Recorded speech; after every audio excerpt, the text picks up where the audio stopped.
Want to welcome viewers to this work session of the Johnson City Commission for February the 4th. This meeting is originally taking place at 4 p.m.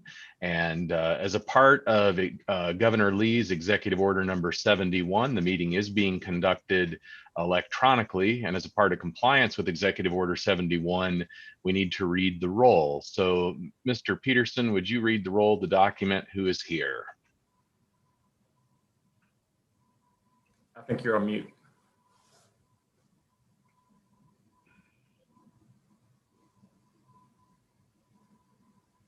Sorry about that. Commissioner Brock, Present.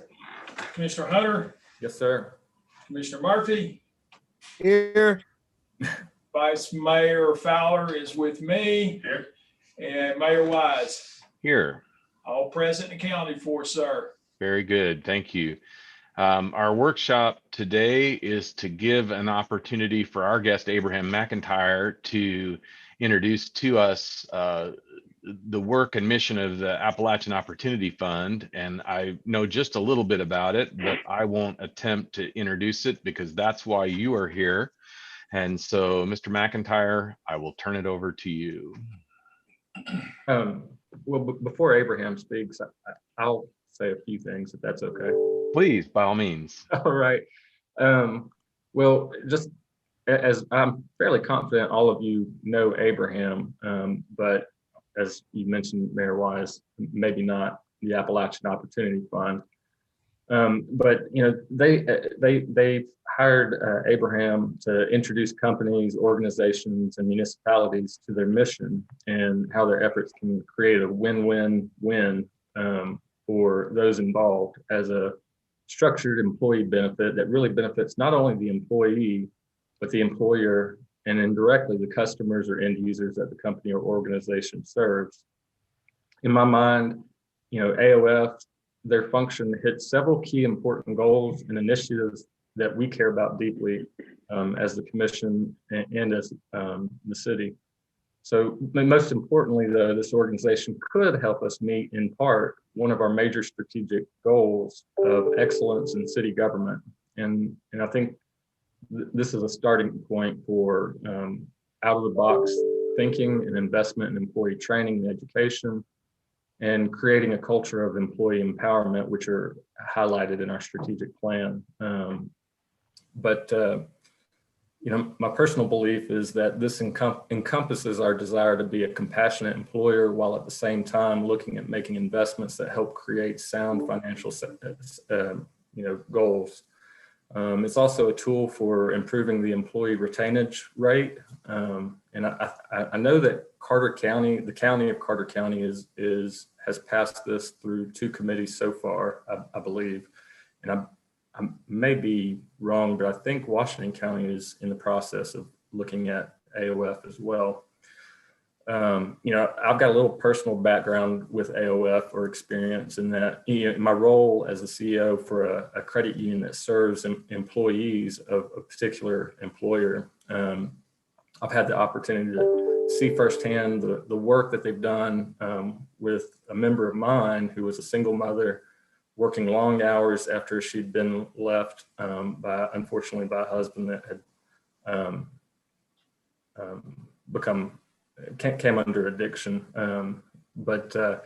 So, you know, she came to me, she was stressed financially, you know, her children were grieving, you know, the loss of one of their parents. And, you know, she got to the point where she's trying to make all this happen, ends meet. And she got to the point where she's like, I'm going to file bankruptcy. You know, I've got to do something because I don't have anywhere else to turn. But I was able to get her in touch with AOF.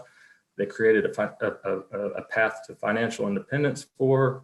The amount of stress and burden she felt was lifted, which improved the quality of her work, which was recognized in the form of a promotion. So, you know, there's a compounding effect in my mind of what they do.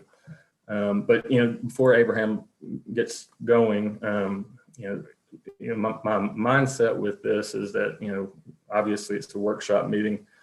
So it's an opportunity for us to learn more about what AOF does and how they could possibly, what they could possibly do if they are partnered with the city. And for us to ask any questions, and with the thought being that, if we see value in what they have to offer, that, we could let them discuss in greater detail with Steve and Pete how a proposal might work. And, obviously I'm sure, this, if it was to move forward, would have to go through some sort of RFP process. But I think this is where we could start the conversation at least. So without further ado, Abraham, I'll let you take it.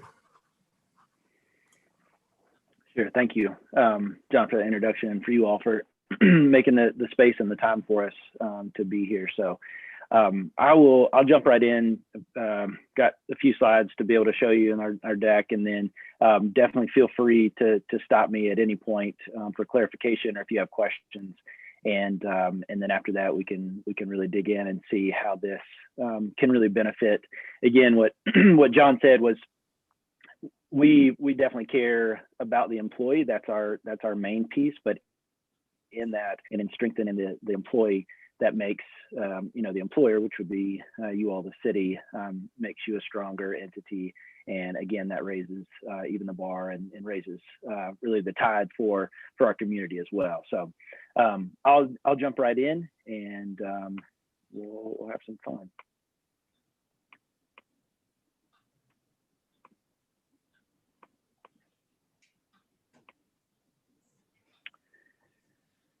So again, with Appalachian Opportunity Fund, we're a local nonprofit, 501c3 recognized, and really, again, our goal is to, as John really, he kind of captured it very eloquently in a great story, that really relieving financial stress of employees. And so what we know is that personal stress, the biggest stress factor that people face on a day-to-day basis is financial stress. And that's what research tells us. And so what does that mean is that people walk into work on Monday morning, Tuesday morning, day after day, and they are, because they're stressed, because they're focusing on their life at home and how to pay bills, how school, how they're going to pay for school or put food on the table for their kids, pay rent, all those personal stresses equal that lower productivity at work. They're really struggling on focus. That conflict is a lot easier, greater, more health issues, and even this increased insurance. And I think we all know those people who have, you're working with somebody, and everybody's on a pretty even keel, and then all of a sudden just demeanor changes. You're not really sure what it is, and you can't tell if it's work related or personal wise or whatever. And and sometimes we can dig into that and be a caring coworker or caring employer, but there's so much that is wrapped up into that, and so many times it's because of the personal stress that comes from financial stress. And sometimes that's bad behavior, that's bad relationship with money. Sometimes, as John said, it's a spouse that gets into something that they shouldn't be, and now the other spouse is in a really tough spot. Parents passing away, car accidents with no insurance, things like that. There's just a lot of things that can cause this. Pay is obviously, can be a part of that, but behavior is such a strong piece that drives all this. And just so you kind of have a scope of what we do, we work with, any employee that the employer has. So that's somebody, potentially making minimum wage, but then always all the way up to, their highest earner. We work across the board with them. And so, again, our goal is to reduce that financial stress and lead them, work with that client and work with them to get out of the financial stress, and then start to be able to reach some financial goals and be able to help them create wealth as well. And what does that mean for you all as an employer? So when these financially stressed employees come in, and again, this is not just the low wage workers. This can be across the board. We've got some clients who are, 6-figure salaried employees, but they're spending 6 figures as well. And so they've got this, poor financial behavior basically. And that stress, again, creates that lower productivity, the decreased loyalty. A lot of absenteeism rate is a huge piece. That can also lead to higher turnover. And then really what that does with the exponential turnover costs. We've got some of the research that we've done and even talking to some local employers. One forklift driver, if you think about this as just as you all as a city, but just one forklift driver on average costs about $5,000 to replace when they leave. And so that's a huge cost and a huge hit. And again, that can be, there's a lot of different reasons for that, but as we know, financial piece can be that. And sometimes that's leaving for a 25 or 50 cent raise. And so you're losing an employee based on a very small amount of money. And that doesn't even really include, many accidents happen in the first year from in that transfer. So there's just a lot of that money that of those costs. We also, the ALICE threshold is a huge part of the work that we do. Like I said, we'll work with any employee, but this is a huge part of who we work with. So again, just as a reminder, ALICE is really where it has come out of the United Way kind of work, and ALICE stands for the Asset Limited, Income Constrained, and Employed. And that last part is a really important part, the employed part, because that's where we're able to really work, again, with the employees that have financial, at least they've got some kind of finances that are coming into their household. So Johnson City at 53%, that threshold that's either ALICE, considered ALICE or below in the poverty, is just a pretty mind-blowing number that United Way has provided for us. And that was from the 2018 report. And so I would venture to say that that's even greater now, post, amidst the pandemic. So I just think as we look around our community, that's a really tough number to wrap our heads around. And that also leads to a lot of the high interest lenders that are in our area, the predatory debt that is really attacking a lot of our community members. The other piece of this, and again, kind of goes with what John shared earlier, but just the banking divide, and about 25% of the country is either underbanked or unbanked, and that can come from I don't have credit scores, I can't go out and get loans, I don't have access to capital. Others, a small part of that is I don't trust banks. My parents never used banks, grandparents never used banks. I don't feel comfortable at banks. I don't know what that is. So there's even an education piece to that. But that's a big part of what we do is work with people to get them, simple as getting banking, checking and savings accounts, and then working with them, walking into banks with them and being able to provide a good base for them to work off to access capital in that work. In our coaching setting, basically we will come to your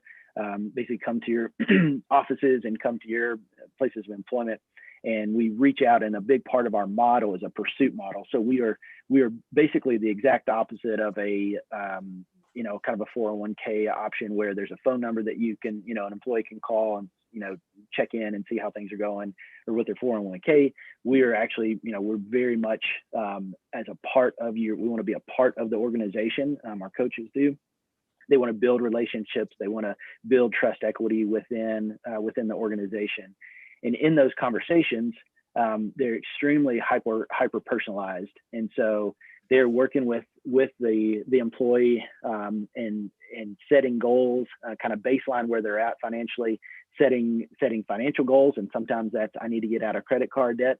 But sometimes that's like, hey, I feel pretty good. I need to bounce up. Like I need my credit score to just go up just a little bit more. And then I can get a home loan and I'm ready to buy my new home. And so it's really across the board in that. So our coaches work with them to find what those goals are, and then start setting action items and keeping people accountable, and then achieving those goals, and then working through it, and then going from these, again, from that financial stress up to financial wealth and financial freedom. So as I talk about that hyper individualized, each of these, we all love our plans, but all those change, and each one of our realities and our backstories and our backgrounds and our futures all look a little bit different. So our coaches are extremely creative with how they work with each of our clients. and so use their knowledge to be able to come up with creative solutions to what each client needs to achieve their goals. So we've got 5, basic tools in our toolkit. One is basically how we baseline our clients with a financial wellness survey. It's a simple 11-question online survey that basically asks, like, if you were to have an emergency, how much cash do you have on hand to be able to take care of that, or would a $500 emergency basically throw you kind of off the financial ledge. And so that's a great way for people to kind of see where they're at. It also is a good way for the employers to even take it themselves and see and think about, okay, here's where I am as a personal, but then also, think about what if I filled this out with only, $400 in my pocket, how I would answer those questions as well.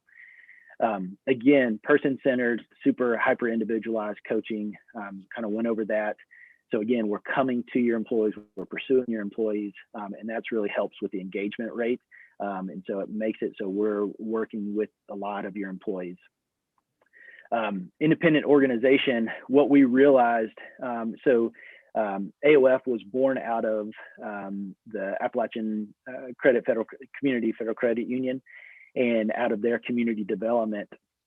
And what happened was that what we realized was a part of the reorganization out there at ACFCU, the co-founders, Aaron Duffy and Adam Taylor, and then Adam Dixon, who was our first chair, they realized that, man, this really does work. Like, this model of pursuit and individualized, personal individual coaching really makes a difference, and there's a lot of successes. But we also don't want to be tied to one credit union. And so now we're able to, again, with the being creative, if the mayor needs, if we're coaching with the mayor and the mayor needs a new car, we're going to go to this credit union. But if Pete needs, he's really into getting a new house, then we can go to this bank. And so we're able to go where is the client best needs us. And then our trusted partner network kind of plays right into that. But these are vetted organizations that we work with. We're so focused on trust and relationships that when somebody needs their transmission rebuilt, or they need the roof repaired, we have mechanics and we have contractors and we have lenders that we can work with and say, no, I really think you should go to this person or that person that we've already talked to. And so that's been a huge benefit. We had a client just a couple of days ago who their engine seized up, and so we were able to work with them. Our coach actually helped, find an engine for them online, hooked them up with the mechanic. So there's a whole lot of, we say we do financial coaching, but there's so much behind the scenes that it's not just like, hey, let's walk through a budget. We're walking, literally walking on car lots with our clients to find the best deal for a new car, and being an advocate with them so they don't get taken advantage of. And so there's a lot to it. Our financial freedom fund definitely sets us apart than really anybody else in the country. We have not found anybody that does this. This is kind of a last effort piece if needed. The Financial Freedom Fund is a cash guaranteed loan program. And this is where if a family is, all of a sudden gets hit with a financial burden and is not able to make rent, or if there's a car issue, and then we're actually able to use this as a credit building source as well. And so this is something that the employer has the option to put in money basically into AOF, and then we're able to loan that money out, cash guarantee that loan through a local credit union. And that the clients are able to get a loan through the credit union that's cash guaranteed by us. And then what's amazing is that these are families that could not walk into a credit union or a bank and get a loan that would be able to help them get through this financial emergency. And as you see, the average loan amount is not very impressive on a big scale, but that kind of points to the fact that these are not major needs, but they're major needs for this family. And so a couple, and this kind of goes to the piece that access to capital is a huge a huge barrier for families that are in this situation, especially below the ALS threshold. The other amazing number on this is the last number, that number in red at the bottom, number of late payments, which after we've had 21 loans and actually over $33,000 worth of loans, and none of those have had late payments yet. And again, these are people who have either zero credit scores or really low credit scores, and it's because of the accountability that we have with our clients and our coaches. And one example is just one of our 2020 employers put in $10,000. We're able to end up lending out over $13,000 because of that revolving fund. As we lend it out, as families repay it back, then we're able to even lend that back out even more. So that's been a really great tool for us as it's needed.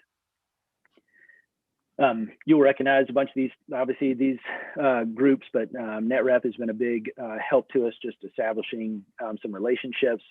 Actually had a really great conversation with Alicia Summers yesterday about working with the local manufacturers in our area to strengthen them up, especially with their absenteeism and turnover rates. Milligan provides the Vita tax services, which we're able to connect our clients with. ETSU, we're working with them. There's a master's program that's kind of following our progress as an organization, and they are able to kind of pour into us, which has been a really neat research project. And then we're actually working with Dr. Larry Wright to help us establish some research points to help with the region, again, with some of the turnover, productivity, and then even looking at male and female dominated industries and seeing how those work within the financial realm. East Tennessee Foundation and the Washington County Foundation, we want a grant through them to be able to support 6 local nonprofits, which I'll show on the next slide. And then Morgan Stanley also was able to sponsor us in a diversity DEI grant, and we are actually taking that grant and working with Adam Dixon and supporting 2 of their employees there at Langston. And so these bottom 7 are organizations that the East Tennessee Foundation grant sponsored. And so we've got 2 phases with that grant. Phase 1 is what we're in now, and that's working with basically that money. The grant money supports us so we can use our resources to be able to, our coaching resources to coach the staff of these nonprofits. And again, that lessens the stress of these highly paid nonprofit workers. You know, the workers that are there, obviously that was a little bit of a joke, but to be able to strengthen and relieve the stress level of the nonprofit staff. And phase 2 would be to be able to take those successes and those organic relationships that the staff has with the families that are utilizing these services. And then we'll be able to take those successes and reach the families and reach the community in a deeper way. So what does this really, I mean, that's all, I feel like that's all good stuff, but what is it, you know, for the city and for you all as a group as well. And so one of that is just literally just lowering the poverty rate that we have in our city, which is obviously a great piece because we're strengthening your employees, but that's not, again, not just touching the employees, but then even reaching out to their families. A big part of this is, again, as I talked about, is behavior. My grandmother did it, my mom does it, and now I do it. And so we can help break those behaviors to say, look, you know, I realize that's how it was, but like, let's look at, here's what your situation is now. Let's look at this in a different way, and let's start to change that behavior. And that's then, you know, kids then see what their parents do. And if they have good financial behaviors, then that's probably, there's going to be a good chance that the kids are going to follow suit. Obviously, this again increases the area median income, which helps us all out. There's a strong relationship between financial stress and the divorce rate, one of the largest causes. And so our hope is that even through this, it's a pretty big, bold, statement, but we really believe that this could even decrease the divorce rate. And then also just John mentioned this about being a progressive, really doing something different and being a great I think you talked about the excellence in city government. I mean, I think this is it. The city, people will look to you as an employer and say, man, they're doing really great stuff and they're really taking care of their people, which is I think is a huge piece for us. So what we really talk about is we'll, through this conversation and our hope is that you all will see the interest in this and how we can be able to come alongside of you all and work with your client, work with your employees and them become clients of ours. And that will really strengthen you all as a whole entity. So we can take that, take this interest and, Steve and Pete, I would love for us to sit down and talk and look what that would look like proposal wise. And we have a couple different pricing structures that we can talk through to be able to make that work with you all. We would look at a 1-year contract to be able to work with you, and we can obviously we can talk through that. The big thing is if all everything is going and it's going great, what we see with the engagement, there's a big part of this is that we want to again connect our coaches with your employees, and so that can look a couple different ways that works best, and especially taking in consideration where we're at now with COVID. But a lot of this comes from the buy-in from you all and from the leadership. And so if you all feel this is a good thing and we're rolling this out and you see it's a great investment in your employees, sharing that with them, especially on the onboarding as you have new people coming on. But you all, Steve, I don't know you directly, but from our experience with other HR directors, you know a lot about your employees and you hear a lot of stories. And so you have our HR directors have a very close relationship with a lot of people. And so you kind of know who needs some coaching or may want some coaching. And so making those connections and sharing those stories, that's really where we see a lot of our leads and referrals come from, is our HR connections. And then also what we provide back to you is also a monthly reporting. And so we do this on our success stories. And so this will be, with all our stuff, it's very confidential. I mean, that's one of our main keys. So we do not say, John did this or Sally did that. We talk about, an employee, of yours, we work with them. We created a system where they were able to increase their credit score by 53 points over the past, month. We were also able to negotiate down, they had a $15,000 medical debt. We actually were able to negotiate down to $8,000 and they're on the path to paying that off. Or, we've worked with somebody for the past few months and they're now in the mortgage. They're about to buy their first house, so we get to share all those success stories. And so that's the fun part. And then also and that's more the success stories. But then the second part of that is, we do very much a data dump on you that says, how many people did we coach? What engagement was there? What are the impacts? How much average credit score was, what was the increase in average credit score? What was the predatory debt paid off? How many of those loans were paid off? How many people, were able to get into good car loans where there's, so we get to show all that as well, which, and, I don't know if that would be a report back to all of you or to, just to Steve or to Pete or whoever that would be, but we could set that up. And so that's a really exciting time, and we can set up in a monthly or quarterly, whatever works best for you all, which we would send out an actual, email report, but then also we like to follow up with a phone call because a lot of that, sometimes numbers just, is it, with the 50 point increase in your credit score, is that a good thing or a bad thing, or what does that allow? But then we're able to say, for this client, a 50 point increase in their credit score, which we've been working on for 6 months, has now allowed them to be able to go to, to Bank of Tennessee. And now they're able to, again, to start their home buying, their first home buying experience. So that's where that comes from. The really fun conversations of showing where that success is. So that's the big piece. Obviously, we've got, we have a lot of success stories, everything from, helping people get out of their predatory loans that are, had one young man, 297% or APR on a $900 loan. and we were able to use the financial freedom fund to pay that off.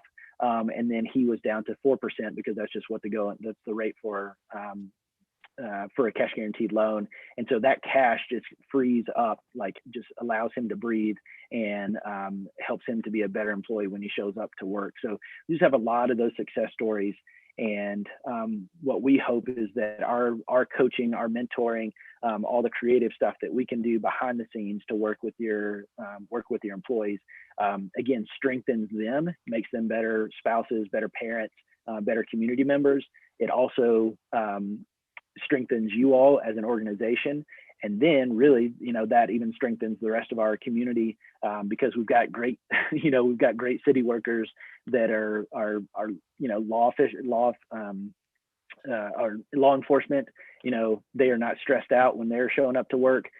We've got people who are, receiving bills and talking on the phone who have a smile on their face because they're not, worried about how they're going to pay rent or buy clothes for their kids. Or, some are just really excited to be at work because they're paying on their brand new home that they've just bought. So there's just a lot to it. And we see that impact in our other organizations that we've worked with. I just realized I showed on the one slide about our nonprofits, the other 3 for-profit organizations that we're working with locally is Bojangles with Trig Enterprises. And then up in Bristol is UPM Pharmaceuticals and Blue Emu under NFI. And so those are our 3 for-profits. And then we've got the 7 nonprofits that we're, 6 nonprofits, and then the 1 city staff that we're working with at Langston. So that's kind of shows our growth over the past couple of years has been really amazing. John mentioned Carter County. We've had 2 unanimous votes to move forward with them. 2 different committees. Well, they're a committee and a full commission. So we're going to speak with financial management with them. Had a really encouraging conversation today with Washington County to be able to see how we can work with them and with a few other local providers as well. So a lot of great growth, a lot of excitement, and we just see this impact really strengthening our community and wanted to have you all along for the ride and really think that this is a great opportunity. So I would love to hear, answer questions, hear your thoughts, and be creative with, how we might be able to move forward with this. I may go first if I can, Abraham. Yes, sir. I'm a little at an advantage because somebody came last year and spoke to us at our morning Rotary group about this, and it was an exciting kind of thought process that went through on helping some of the people in the community. The loans that you get, are they from different credit unions around the city, or who did you work through one credit union for the loans? And that percentage rate, I used to think that 20% was bad on a credit card until I heard some of the predatory loans being 250 to 300%, which I had no idea that some of these places, there are like 200 of these things in East Tennessee. And so who do you work with credit union wise? What percentages are you able to get for that? And what can we do to stop some of these predatory lending things? Because if this was what everybody could do, we wouldn't have those guys around. Abraham, let me interrupt just a second. I need to make sure everybody understands something. In order to proceed with this, we're going to have to go through our normal procurement process, which would be an open solicitation for proposals. So remember, this is a public meeting and it's open record. So anything that you want to remain proprietary in order to make your proposal to an RFP the best you can make it without all your competitors know what cards you got in your hand, so to speak. Please be conscious of that during these conversations. But I just want to make you aware of that, because the last thing I want to do is for somebody to show all their cards and then not be and then end up being at a competitive disadvantage during the procurement process. Sure. No, Pete, thank you very much for that. And that's helpful. And I will,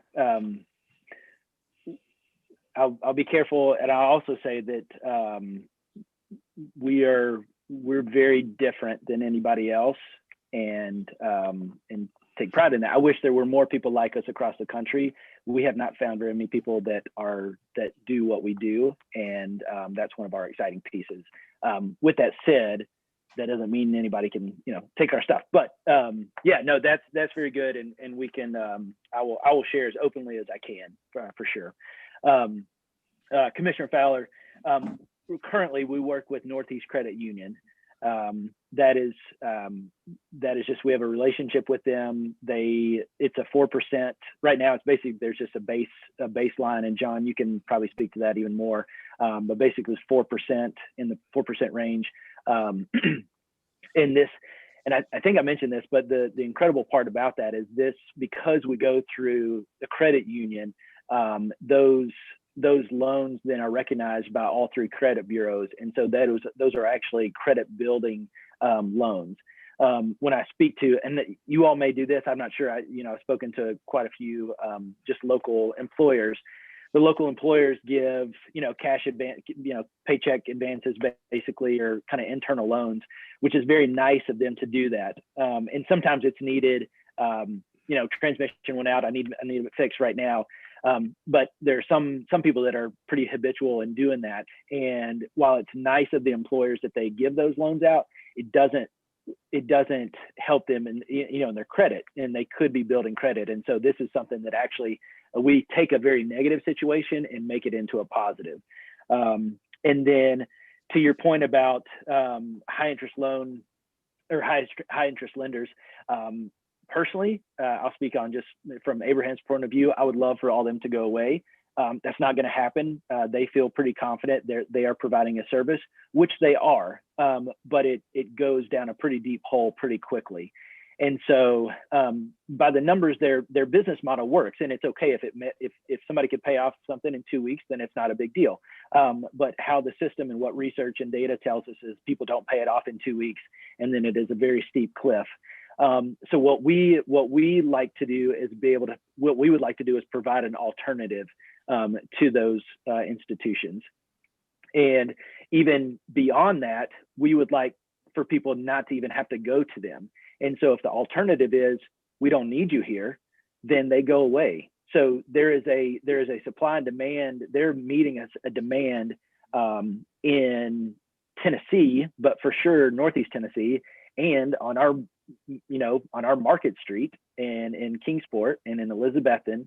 And there's way more. That was something in my first conversation with Commissioner Hunter, that there are the amount of I think it's a 5-to-1 ratio of high interest loans to reputable banking institutions in Johnson City. And it's crazy. And I don't want Johnson City, I don't want my hometown to be known for, look how many payday loan lenders there are here, And so if we can help curb that and decrease the demand, then they'll go away because they're not making any money here. So that's a pretty big goal of ours. Yeah, so that's where we're at. And to add to that, Abraham, and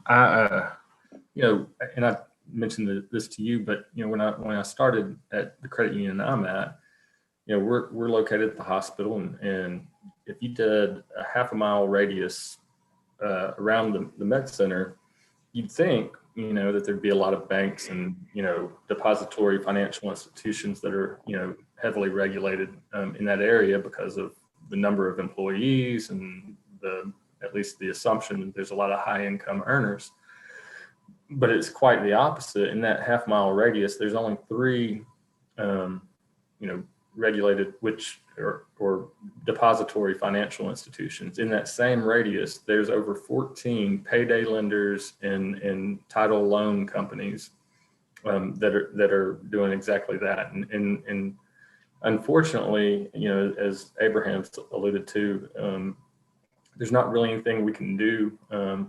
They've got a really strong lobbying component at the state level.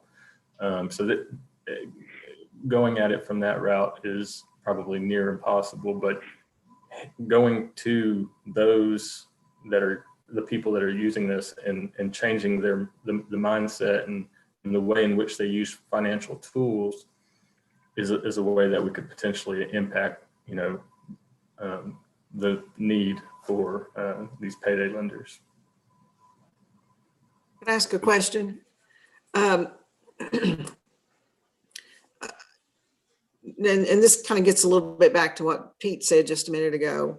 Under our normal way we would do things, Pete and Mr. Willis, Steve would, if we needed to consider a new employee benefit, which I would assume this is, and this is a major issue. There's no two ways about it. Then they would kind of bring that request back because it's going to require more funding. So I really want to defer to Steve and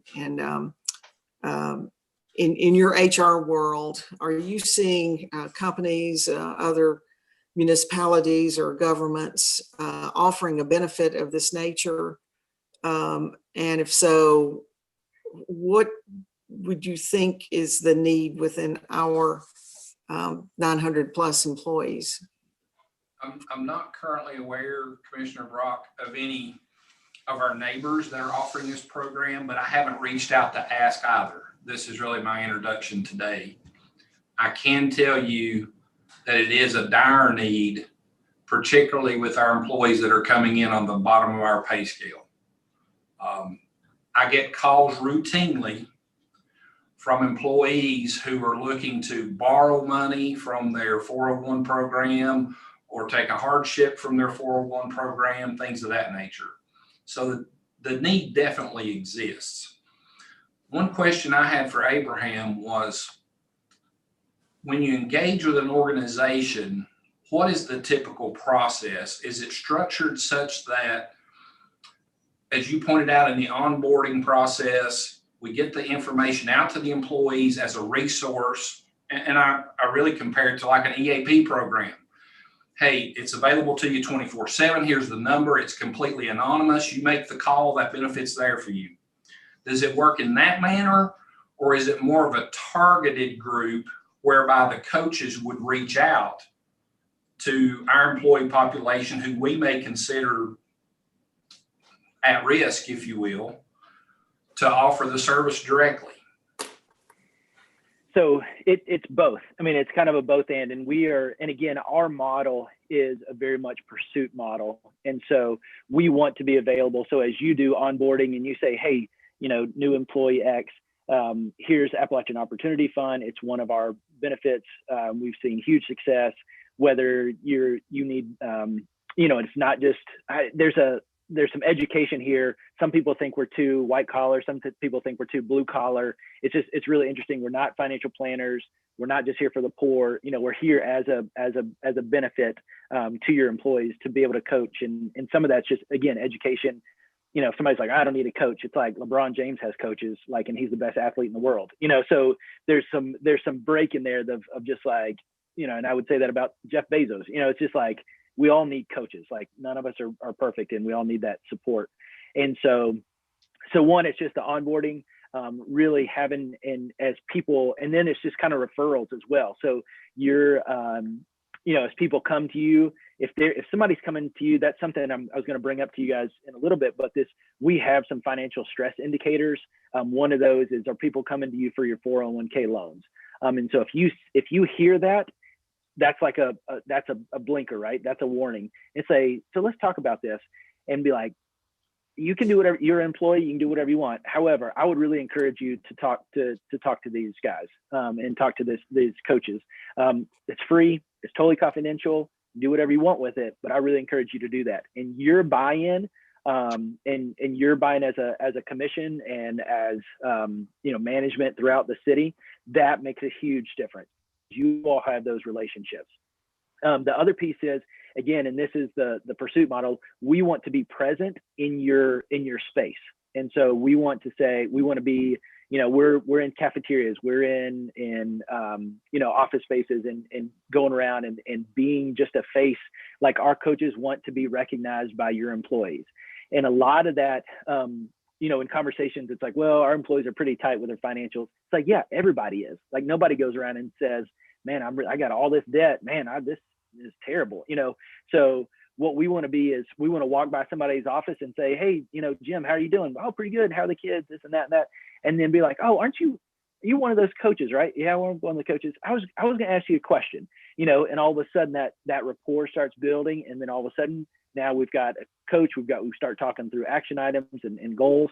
And then also those successes and those relationships is that it's that organic referrals as well. And so now all of a sudden, Steve talks to Pete, and Pete talks to John, and Aaron's in there, and all of a sudden that just starts spreading out. And that's really where a lot of our referrals and our leads really come from.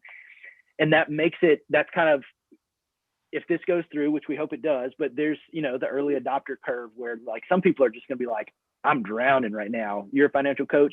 Here, I'll tell everybody, I don't care. I'm in such a great need that I'll tell you everything right now. The other piece is then that some people are going to wait till those early adopters have those successes. And so it may be 3 or 4 months in before they really take advantage of it. But then they start seeing the successes, and then it really spreads. And that's where, a lot of that, we don't want to be just some random person walking through your halls. We want to be like, oh, there's the AOF coach, there's Adam, there's Lauren, let's go talk to them. And so that's really where a lot of that comes from. But again, you all as leadership, that's really where you can either crunch it or, like crush it, or really just make it explode. So Thank you. Thank you. And I guess I would echo Commissioner Brock's sentiment that ultimately this is a staff-led call. But I think it was something of interest because it was a little bit of a new way of looking at it. And particularly in our local economy, there are lots of people who I think would benefit from these resources. There are a lot of things that I know that I take for granted that are because I watched my parents do it one way and somebody else watched their parents do it a different way. And if there's a way that we can make that available to people, whether it's in the city as an organization or the city as a broader community, I think that's a positive. I like the parallel to the employee assistance plan. You might offer a number if somebody's having workplace stress or stress in a relationship, and they can get counseling resources about those sorts of issues. These sorts of issues are just the same. And I've in my life working across the field that I have, I knew people with terminal degrees and fancy sounding titles who were taking distress withdrawals from retirement accounts with penalties to fix cars. And that's absurd. And these were really, really, really far smarter people than me, but absurd because they don't have those tools. And what does it cost all of us when that's true? And so I don't know if others on the commission have other comments. I just want to applaud the vision of the organization, because I think it's one that rightfully identifies a need that I think we all are keenly aware of. Are there other questions from the commission or from staff while we're together? Mayor Wise, I do have a comment.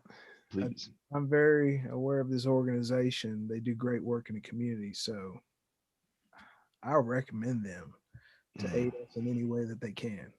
So thank you, Abraham, for my refresher presentation, because I've met him last year, so I've heard, and I know Adam Taylor and Dixon, and so yeah, they do good work.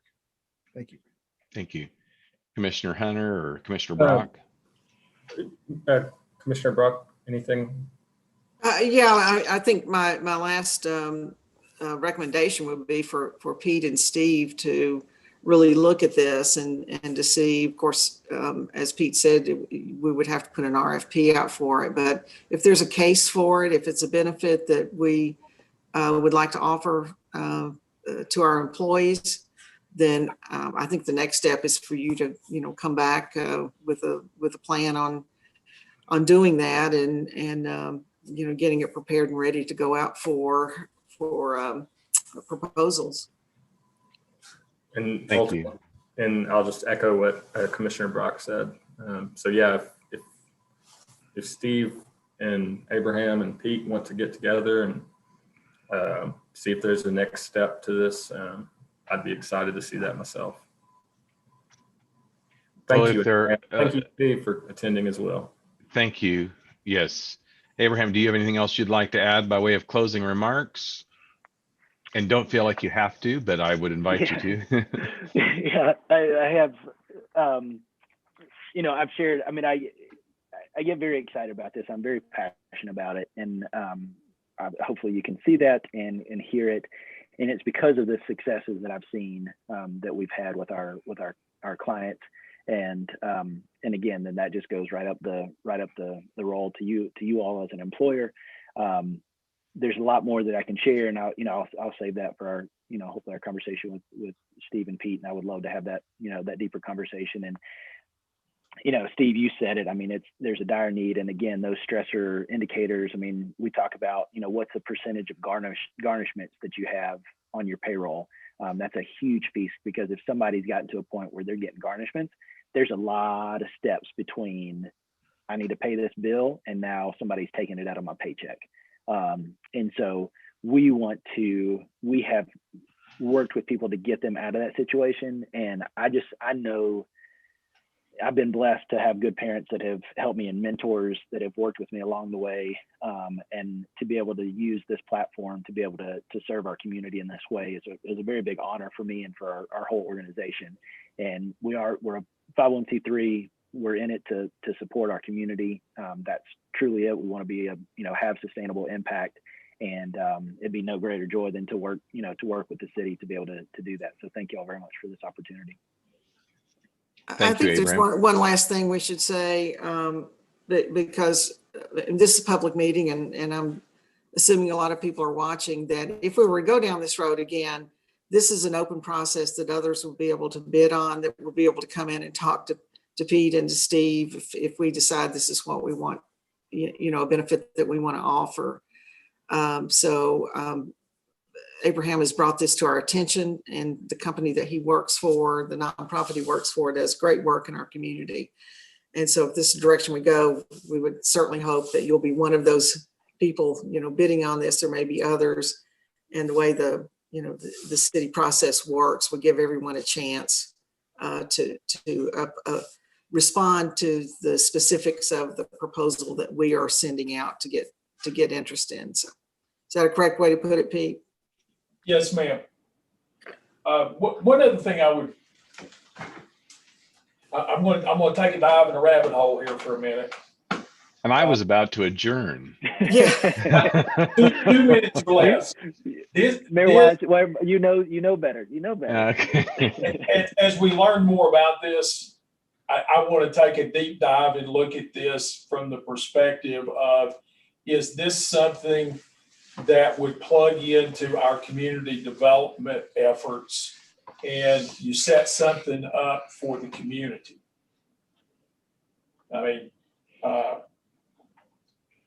Yes, we all have challenges and we have ours, but we're a pretty decent paying employer, and there are employees working at other places of employment that probably don't have a wage scale that competes with ours. So, if this thing really pans out, I want to get staff to take a deeper dive and see if this is something that maybe has a broader application that would be eligible for some federal funding. And Pete, correct me if I'm wrong, it's probably also possible that community could be defined in a multitude of different ways, so that the sphere might be everybody who ever steps foot in the city incorporated limits, to smaller circles like folks living in Johnson City Housing Authority, or you could imagine subsets that were still defined, so you weren't casting a net so large you didn't know what you were aiming at. Yes. Yeah, and if I can respond to that, Pete, I think it's a great what's encouraging and exciting about that comment is that you all have those relationships, right? And that is something where you have both relationships with the community and the people, and also with other funding sources. Personally, if we were able to begin this partnership and be in a partnership, we really care where the money comes from. We need to be able to pay our coaches so that they can work with our community members, you know. So we would love to be able to get creative with you in that way, and to be able to serve as many people as possible. So yeah, we would love to walk that path with you as well. So with that, thank you again, Abraham. We have a regular city commission meeting called in just about an hour. So if there's nothing further, we'll adjourn this work session and see one another in about 60 minutes. Have a great. All right. Thank Thank y'all so you. Bye.